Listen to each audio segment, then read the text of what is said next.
decided to record them all and show them to you. I was raised in a Christian household.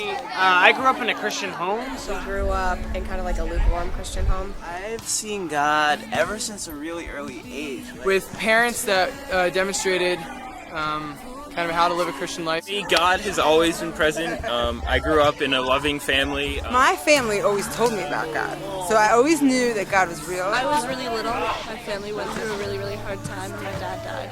I think the first time I really saw God was when my grandfather died. My mom was really sad. And I feel like I wouldn't have been able to get through it at all unless God had given me my family. And I think I saw God in her a lot. And it really kind of showed up when my grandfather, who was really religious, passed away, that I started to get into my faith, and then it just kind of grew from there. So I had a lot of good friends too that pointed me towards Christ. And my friends started bringing me to church.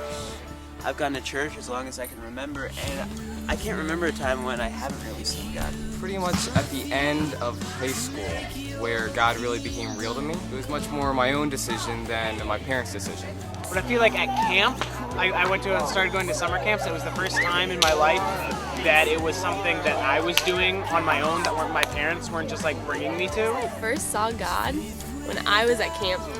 So I think being in a camp situation was probably the most outward way in which I saw God for the first time, where he really revealed himself to me. I just saw him in the people that loved me at camp, in the messages and the worship, the quiet times just by the fire, and I think just being in nature. I most experience God when I'm out in his creation. Really felt God the first time I worked here for a whole summer when I was 17, and camp's always kind of been a place where I feel God the most.